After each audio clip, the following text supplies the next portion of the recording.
이번 주간은 우리 주님의 고난과 죽음을 기념하는 고난 주간입니다.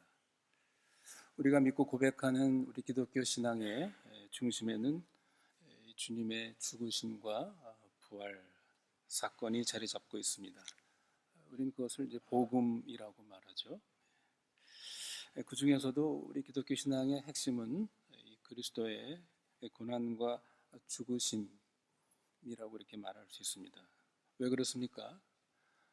그리스도의 이 죽으심이 없다면 우리는 결코 구원을 얻을 수 없기 때문입니다. 여러분 생각해 보십시오. 그리스도의 부활은 하나님에게는 그게 큰 어려운 문제가 아닙니다. 무에서 이 세상 모든 만물을 창조하신 그 하나님의 창조의 능력으로 본다면 죽음에서 부활을 시키는 그것은 하나님에게는 이렇게 어려운 문제가 아니죠. 참으로 하나님께 어려운 문제는 그 창조주 하나님께서 피조물인 인간이 되시고 또 죄인으로서 십자가에 죽으시는 이것만큼 하나님에게 어려운 일은 없었을 것입니다. 그러나 하나님께서 그렇게 하신 이유가 무엇인가? 참 여기에는 깊은 하나님의 그 신비가 지혜가 숨어 있죠.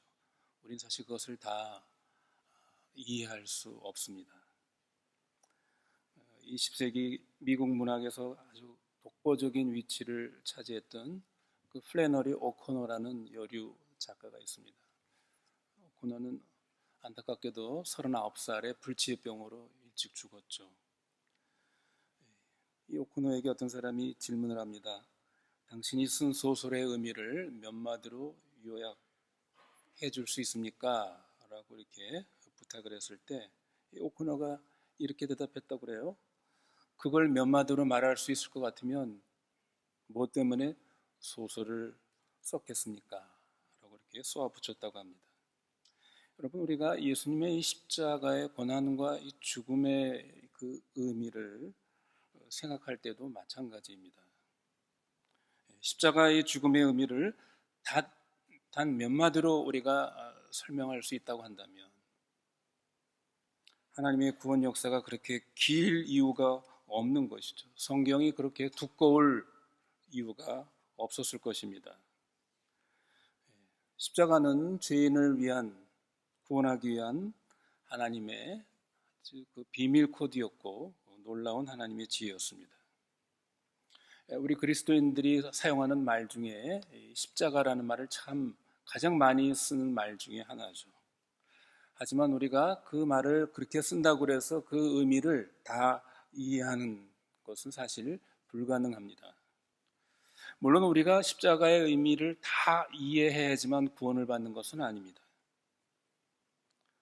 여러분, 우리가 그리스도인의 삶이란 무엇인가 라는 것을 생각하게 되면 그것은 어떤 의미에서 매일매일 이 십자가의 이 의미를 우리가 깨달아가고 그 깨달은 그것을 우리의 삶 속에서 실천하면서 사는 삶이 우리 그리스도인의 삶의 핵심이라고 이렇게 말할 수 있을 것입니다. 우리가 이 예수님의 십자가의 죽음에 대해서 생각할 때 성경은 이 예수님의 죽음에 대해서 이중적으로 표현하고 있는 것을 보게 됩니다. 다시 말해서 예수님은 죽임을 당하셨다 라고 이렇게도 말하고 또 한편에서는 예수님은 스스로 나는 죽어야만 한다 이렇게 또 표현을 합니다. 한편에서는 누구에 의해서 죽임을 당했다. 한편에서는 내 스스로 나는 죽어야만 한다. 이렇게 말하고 있다는 것이죠. 우리는 예수님의 이 죽음을 표현하는 이 두 가지 표현 방식, 이 뜻하는 바가 무엇인지를 이해할 필요가 있습니다. 우리는 먼저 예수님께서 죽임을 당하셨다라는 의미를 살펴봐야 합니다. 우리는 복음서 기자들의 증언을 통해 어떤 인물들이 예수님의 이 십자가의 죽음에 대해 예수님을 죽이는 그래서 예수님이 죽임을 당하는 이런 책임이 있는가를 찾아볼 수 있습니다. 오늘 보면 누가복음 22장 1절을 보면 이 예수를 죽일 방책을 꾸미는 사람들이 등장합니다. 그렇죠? 누가 나옵니까? 대제사장들과 서기관들이 2절이죠. 대제사장들과 서기관들이 예수를 무슨 방책으로 죽일고 연구하니. 예수를 죽일 방책을 꾸미는 사람들입니다. 또 4절에는 가룟 유다가 대제사장들과 군관들에게 가서 어떻게 예수를 넘겨줄 건지 그 방도를 의논한 장면이 나오죠. 우린 여기서 예수님이 십자가의 죽임을 당하는 그 과정에서 중요한 책임 역할을 하는 몇몇 그 부류의 사람들을 여기서 우리가 찾아볼 수가 있습니다. 이제 저희는 이 주요 인물들이 어떤 이유로 예수님을 죽음에 넘겨주는지에 대해서 잠깐씩 살펴보겠습니다. 첫 번째 인물은 오늘 본문에 있는 것처럼 가룟 유다이죠. 가룟 유다가 예수님을 제사장들에게 파는 일을 실행을 합니다. 오늘 본문에 보면 가룟 유다가 그 일을 실행하기 전에 뭐라고 되어 있습니까? 3절에 열둘 중에 하나인 가룟인이라 부르는 유다에게 사탄이 들어가니. 먼저 이 가룟 유다에게 사탄의 유혹이 있었습니다. 여러분, 사탄의 유혹이 있다고 해서 가룟 유다의 책임이 없다 그런 의미는 아니죠. 또 물론 어떤 학자들은 가룟 유다가 당시 로마 압제하에서 소위 그 유대주의 아주 강렬한 유대주의 그 독립운동을 하는 질러트라고 그러죠. 질러트 열심당원의 멤버였다. 그래서 이 예수로 하여금 로마 군대와 싸우도록 만들기 위해서 정치적인 목적으로 예수를 넘겨줬다라고 그렇게 해석하는 사람도 있습니다. 그러나 성도 여러분, 우리가 이 가룟 유다에 대한 성경의 몇 가지 진술을 종합해 보면 가룟 유다의 이 배반, 가룟 유다가 예수님을 넘겨주는 그 깊은 동기는 정치적인 목적이 아니라 부도덕한 동기였습니다. 다시 말하면 탐욕과 돈에 대한 욕심 때문임을 성경은 증언하고 있습니다. 그는 평소에도 돈을 사랑하고 돈을 훔치는 그런 탐욕스러운 사람이었습니다. 요한복음 12장 6절에서 사도 요한은 가룟 유다에 대해서 그렇게 말하죠. 가룟 유다가 예수님의 12제자장 가운데서 그 회계를 맡은 사람이었습니다. 예수님이 맡기셨는지 아니면 본인이 자원했는지는 잘 모르겠지만 아무튼 그 요한복음 12장 6절은 가룟 유다에 대해서 이렇게 증언을 합니다. 저는 도적이라 돈꾀를 맡고 거기 넣는 것을 훔쳐 가미로라. 그러니까 평소에도 이 가룟 유다는 돈에 대한 욕심이 있었던 사람이었습니다. 결국 가룟 유다의 이 탐욕은 사탄이 이용할 수 있는, 유혹할 수 있는 좋은 도구가 되고 만 것입니다. 결국 가룟 유다는 이 돈을 받고 예수님을 제사장들에게 팔아 넘겼습니다. 성도 여러분, 우리가 이 가룟 유다를 통해서 무엇을 우리가 생각해야 됩니까? 예수님께서는 우리에게 삼가 모든 탐심을 물리치라 라고 말씀하셨습니다. 사도 바울도 돈을 사랑함이 일만하게 뿌리가 된다라고 우리에게 경고하셨죠. 여러분, 이 말이 그냥 별 생각 없이 까닭 없이 한 말이 아닙니다. 돈을 사랑하다가 각종 악으로 빠져드는 일이 이 가룟 유다만이 아니죠. 이것이 저희를 포함해서 얼마나 우리가 살아가는데 이런 일들이 많이 있습니까? 이것이 어디 가룟 유다에게만 해당되는 일이겠습니까? 정치가들은 자기의 권력을 이용해서 뇌물을 바친 자에게 이권을 줍니다. 사업가들은 더 어떤 유리한 계약을 따기 위해서 정당한 절차를 무시하고 불법을 행하기도 합니다. 심지어 종교를 돈벌이로 이용하는 경우들이 또 얼마나 많이 있습니까? 가룟 유다는 제사장들에게 욕을 합니다. 마태복음 26장 15절에 내가 예수를 너에게 넘겨주리니 얼마나 주셨느냐 하니 그들이 은 30을 달아주매. 성도 여러분, 우리 모두에게도 이 가룟 유다처럼 돈에 대한 탐심이 있지 않습니까? 돈에 대한 탐욕으로 우리는 신앙과 양심과 신의를 저버리고 있지는 않은가? 우리 자신을 깊이 반성해 봐야 되겠습니다. 가룟 유다는 돈에 대한 욕심으로 예수님을 배반하고 유대 종교 지도자들에게 예수님을 넘기게 됩니다. 두 번째로 예수님이 십자가에 죽임을 당하는 책임 라인에 있는 인물은 유대 종교 지도자들입니다. 제사장들, 서기관들, 율법사, 바리새인 그룹들입니다. 여러분, 우리가 예수님의 공생애를 보십시오. 예수님께서 유대 땅에 등장하셔서 공생애 초기부터 유대 사회의 기존 체계를 뒤엎으셨습니다. 특히 당시 유대 종교 지도자들이 종교를 이용해서 부와 명예와 권력을 누리고 있었죠. 이들에 대해서 예수님은 아주 통렬한 비판과 독서를 퍼부셨습니다. 독사의 자식들아, 멸망의 자식들아, 위선자들. 예수님께서 많은 백성들 앞에서 유대 지도자들의 이러한 종교적인 그 부패에 대해서 이 여러 백성들 앞에서 유대 종교자들이 당했던 그러한 그 자존심, 자부심을 크게 손상시킨 것이죠. 그들은 그래서 백성들의 눈을 피해서 어떻게 하면 이 예수를, 눈의 가시 같은 이 예수를 제거해야 되는가, 이것에 대해서 아주 골머리를 짰습니다. 그래서 이 모든 일들을 일사천리로 하룻밤에 이제 진행시킨 것입니다. 이들은 깜깜한 밤중에 가룟 유다와 입맞춤이라는 군호를 짜서 예수님을 은밀히 체포해 이제 재판을 한 후에 총독 빌라도에게 넘겨주게 됩니다. 또한 군중들을 선동해서 어떻게 해요? 예수를 십자가에 못 박아 죽이라 라고 뒤에서 사주를 합니다.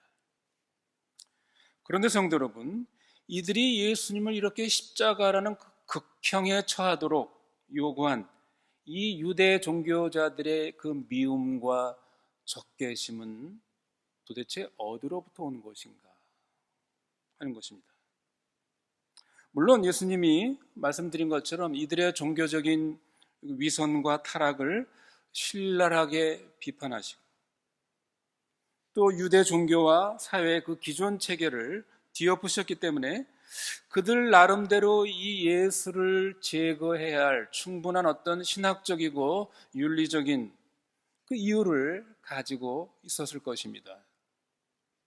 유대 종교의 그 체계에서 보면은 그 예수님의 그 사상 가르침들은 굉장히 이단적인 것으로 이들은 그렇게 해석한 것이죠. 그러나 진정으로 이 유대 지도자들이 예수님에게 가졌던 이러한 그 적개심, 미움, 그 원한, 이것에 대한 근본적인 동기, 이것은 무엇이었는가 하는 것입니다. 이 노련한 군인 정치가였던 당시 로마 총독 빌라도는 정확하게 이 유대 종교 지도자들이 가졌던 예수에 대한 그 적개심의 근원이 뭔지를 간파했습니다. 마가복음 15장 10절에 보면 빌라도가 말하는 것이죠. 저는 빌라도를 말합니다. 대제사장들이 시기로 예수를 넘겨준 줄 알미러라. 빌라도는 알았습니다. 유대 지도자들이 예수를 이렇게 미워하고 적개심을 가진 것은 이들이 예수에 대해서 질투심을 가졌구나. 왜 그렇습니까? 수많은 유대 군중들이 어떻게 해요? 그 예수의 가르침을 환호하고 칭송하고 따라다녔기 때문입니다. 그들은 이 예수라는 자가 자기들의 기득권을 위협할 뿐 아니라 백성들의 마음이 예수에게로 향하고 있는 것을 견딜 수가 없었습니다. 그래서 그들은 예수를 잡아 죽이기로 결심한 것이죠. 여러분, 이 질투라는 것, 이 질투는 교만의 양면, 그 동전의 다른 면입니다. 유대 종교자들은 얼마나 그들은 교만했습니까? 그들은 인종적으로, 국가적으로, 종교적으로, 도덕적으로 모든 면에서 그들은 교만했습니다. 그들은 하나님께서 특별히 우리 유대 민족을 사랑하시고 선택했다라는 그러한 선민의식에 대한 굉장한 자부심을 가지고 있었죠.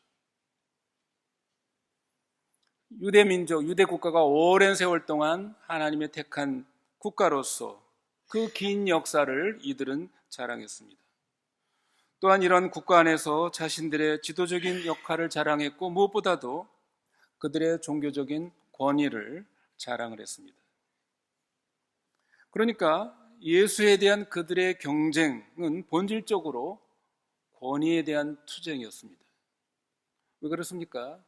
예수님은 그들의 권위에 도전했고 동시에 그들에게 없는 진정한 권위를 예수님께서 백성들에게 보이셨기 때문입니다.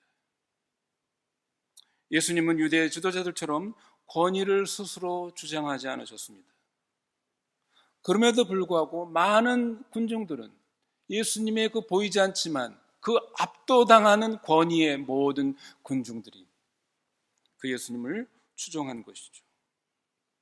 그래서 이 유대 지도자들은 예수님께서 자기들을 위협한다고 느꼈습니다. 특별히 우리가 잘 아는 것처럼 예루살렘 성전 그 청결 사건 이후에 유대 지도자들이 예수님께 뭐라고 그럽니까? 네가 무슨 권위, 무슨 권세로 이런 일을 하느냐라고 대적했습니다. 예수님은 이 유대 지도자들이 가졌던 특권, 백성에 대한 이들의 그 지배력, 그들의 자존심과 자신감을 손상시켰습니다. 이 모든 배후에는 뭐가 있었다고요? 결국 그것으로 말미암는 질투심이 작용하고 있었습니다. 결국 이 질투심이 예수님을 죽이기로 결정한 것입니다. 이 제사장들이 가졌던 어떤 정치적인 혹은 신학적인 이유가 외적으로 타당해 보인다 할지라도 이들이 예수님을 죽이기로 결심한, 그래서 빌라도에게 넘겨진 가장 큰 이유는 바로 시기 질투였습니다. 마지막으로 예수님이 십자가의 죽임을 당하는 이 책임 라인에 있는 인물은 당시 로마 총독이었던 이 빌라도 총독입니다. 빌라도는 분명히 유대 이 제사장들, 지도자들이 예수님을 시기에 의해서 자기에게 넘겨준 사실을 알고 있었습니다. 또한 빌라도는 예수님을 조사해 봤지만 예수님에게서 예수를 죽여야 할 그런 죄를 찾지를 못했습니다. 누가복음 23장 4절, 14절, 22절을 보면 빌라도는 3번씩이나 자세히 예수님을 신문했습니다. 그러나 3번의 신문에서도 예수님에게서 어떤 특별한 죄를 발견하지 못했다고 그렇게 기록되어 있죠. 여러분, 로마 총독으로서 이 빌라도는 어떤 인물입니까? 그는 마땅히 유대 총독으로서 당시 위대한 로마법을 준수해야 할 책임에 있는 사람입니다. 다시 말해서 로마법에 따라서 정의를 실천해야 할 위치에 있는 사람이었습니다. 그는 정의와 불의 사이에서, 또 명예와 야망 사이에서, 또 원칙과 편의 사이에서 어느 쪽을 선택해야 되느냐, 그 기로에 서 있던 인물이었습니다. 그러나 그는 어떻게 했습니까? 그는 그때 두세 가지 사건으로 당시 로마 황제였던 티베리우스 가이사와 불편한 관계에 있었습니다. 그리고 유대 지도자들은 이 사실을 알고 있었죠. 이 약점을 알고 있었습니다. 그래서 빌라도를 겁박했습니다. 너희가 내 우리말을 들어주지 않으면 빌라도를 어떻게 해요? 티베리우스 그 황제에게 우리가 고소하겠다, 항소하겠다라고 이게 겁박을 한 것이죠. 참 빌라도는 이 두 가지 사이에서 선택을 했어야 됐습니다. 그러나 결국 이 빌라도의 그 결과를 보면 어떻습니까? 그는 타협적인 아주 그 비겁한 군인이 된 것입니다. 총독 빌라도는 서로 조화될 수 없는 원칙과 편의 사이에서 또 정의와 불의 사이에서 어떻게 합니까? 타협을 시도합니다. 빌라도는 네 가지 그 도피 수단을 이제 사용하게 됩니다. 누가복음 23장에 보면 첫째로 예수가 갈릴리 출신인 걸 알고 그 갈릴리 가나에 있는 그 사법적인 가나에 있는 그 헤롯 왕에게 예수를 넘깁니다. 네가 이 사람을 처리해라. 그래서 헤롯이 예수를 받아서 신문에 보니까 헤롯 왕도 마찬가지로 예수에게서 결정적으로 죽여야 할 어떤 죄목을 발견하지 못하죠. 그래서 다시 어떻게 해요? 예수님을 빌라도에게 다시 돌려보냅니다. 둘째로 빌라도는 미봉책을 시도합니다. 누가복음 23장 22절에 보면 내가 때려서 좀 때린 다음에 그를 놓아주겠다. 여러분, 이것은 참으로 야비한 짓이 아닐 수가 없습니다. 당시 로마 군인의 이 채찍질이라는 그것은 참으로 아주 잔인한, 가공스러운 잔인함을 가진 그 악명이 높았죠. 아니, 예수가 죄가 없으면 당연히 놓아줘야 되는 거 아닙니까? 채찍질해서 놓아주겠다. 이렇게 했습니다. 셋째로 빌라도는 총독의 특권으로 명절에 죄수 하나를 특별 사면해주는 그 전례를 이용해서 바라바와 예수 중 군중들로 하여금 둘 중에 하나를 선택하도록 아주 기발한 책상을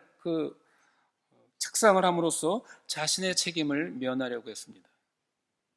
여러분, 이것도 완전한 책임 회피였습니다. 바라바가 누굽니까? 그는 살인자였습니다. 아니, 살인자와 죄 없는 예수 둘 중에 하나를 너희가 누구를 놓아줄지를 선택하라. 이게 말이 되는 겁니까?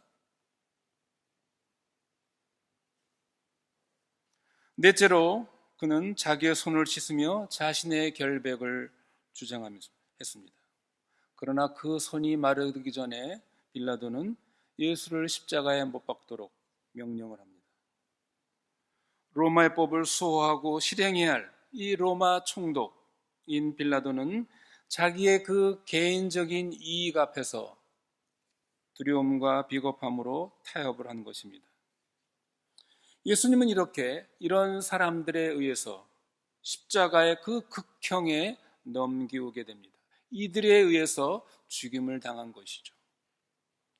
성도 여러분, 생각해 보십시오. 그러나 이것이 빌라도만의 문제입니까? 우리는 어떻습니까?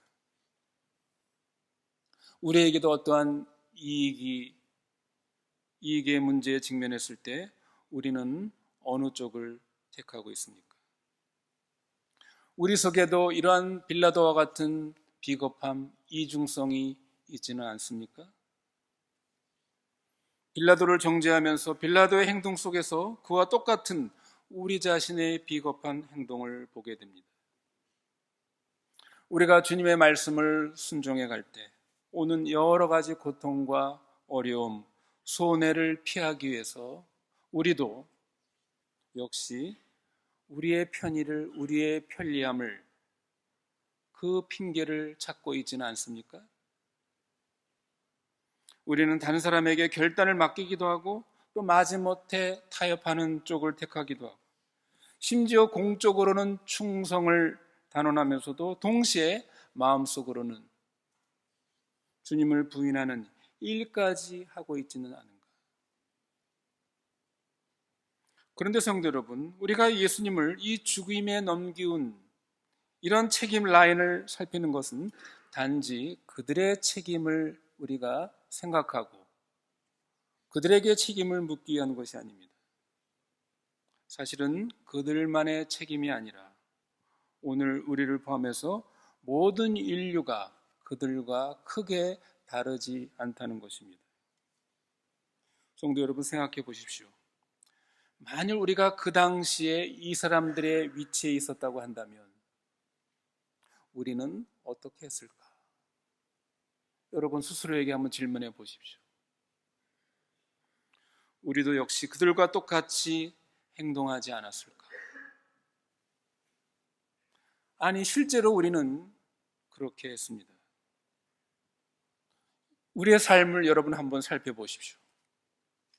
우리도 살아가면서 역시 가룟 유다처럼 우리의 탐욕을 인하여 예수님을 십자가에 넘겨주었고, 또 유대 종교 제도들처럼 우리의 시기와 질투를 인하여 예수님을 십자가에 넘겨주었습니다. 또 이 총독 빌라도처럼 우리의 야망을 위하여 예수님을 희생시키지 않았는가? 여러분, 찬송가 147장에 유명한 흑인 영가 찬송이 있죠. 거기 너 있었는가?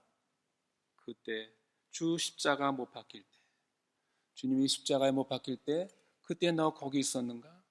여러분, 그 질문 앞에 여러분은 어떻게 답변하시겠습니까? 우리는 네, 저희도 그때 거기에 있었습니다 라고 대답해야 합니다. 우리가 단순히 구경꾼으로 거기에 있었던 것이 아니라 음모를 품고 계획을 세우고 배반하고 흥정하고, 그래서 예수님을 십자가에 넘겨주고 십자가에 못 박는 그 모든 일에 참여하는 자로, 범죄자로 저와 여러분이 그 자리에 있었습니다. 우리는 빌라도처럼 손을 씻고 책임을 회피하려고 노력했습니다. 하지만 빌라도의 시도가 헛된 것처럼 마찬가지로 우리의 시도가 허사가 되고 말 것입니다. 왜 그렇습니까? 우리의 손에 이미 피가 묻어 있기 때문입니다. 그러므로 우리는 이 예수님의 십자가, 누가 그리스도를 십자가에 죽였는가, 그를 죽였는가 라고 질문할 때 먼저 우리는 하나님의 사랑이라고 말하기 전에 우리의 범죄함으로 내 죄가 예수님을 십자가에 못 박았다 라고 우리는 그렇게 답변해야 합니다. 그러므로 우리가 이 고난주간에 이 예수님의 십자가의 고난과 죽음을 생각할 때 먼저 우리는 회개하는 마음을 가져야 합니다. 그리스도를 누가 죽였는가 라는 질문에 대해 저희는 지금까지 복음서의 내용을 근거로 해서 그 답변을 살펴보았습니다. 그리스도는 가룟 유다에게서 유대 종교 지도자들은 빌라도는 결국 로마 군인들에게 명령해서 최후에 예수님을 십자가에 못 박아 죽는 그들의 탐욕, 시기, 그리고 두려움, 비겁함 속에서 그 속에 저와 여러분들도 포함되어 있음을 우리는 깊이 인식해야 합니다. 그러나 성도 여러분, 이것이 복음서가 제공하는 그리스도의 죽음에 대한, 누가 그리스도를 죽였는가에 대한 완전한 설명이 아니라는 것입니다. 그리스도의 죽음과 관련하여 가장 중요한 설명이 하나 남아 있습니다. 비록 우리가 앞에서 살펴본 것처럼 예수님의 십자가의 죽음은 인간들의 여러 죄악에 의해서 죽임을 당했지만, 그러나 그분은 결코 억울한 순교자로 죽은 것이 아닙니다. 앞에서 말씀드린 것처럼 예수님은 자발적으로 스스로 죽어야만 죽음의 길로 갔다라는 사실을 우리는 기억해야 합니다. 여러분, 예수님의 공생애를 보면 예수님은 자주자주 자신이 죽어야만 한다라는 사실을 제자들에게 말씀하셨습니다. 오늘 두 번째 본문인 사도행전 2장 23절을 그리스도는 누가 죽였는가에 대한 정확한 답변을 우리에게 알려줍니다. 누가 예수님을 죽음에 넘겨주었는가? 돈을 위하여 유다가 넘겨준 것인가? 질투심 때문에 유대 지도자들이 예수님을 십자가에 죽게 하셨는가? 아니면 두려움과 비겁함 때문에 빌라도가 예수님을 죽음에 넘겨준 것인가? 그것이 아니라는 것입니다. 성경은 우리에게 무엇을 말합니까? 바로 하나님의 정하신 뜻과 계획에 의해서 하나님께서 그를 죽음에 넘겨준 것이다 라고 말하고 있습니다. 다시 말해서 하나님이 죽이셨다는 것입니다. 그 이유가 무엇입니까? 성경은 그 이유를 명확하게 말하고 있죠. 우리가 너무나도 잘 아는 말씀, 하나님이 세상을 이처럼 사랑하사 독생자를 주셨으니. 여러분, 독생자를 주셨다는 의미는 뭡니까?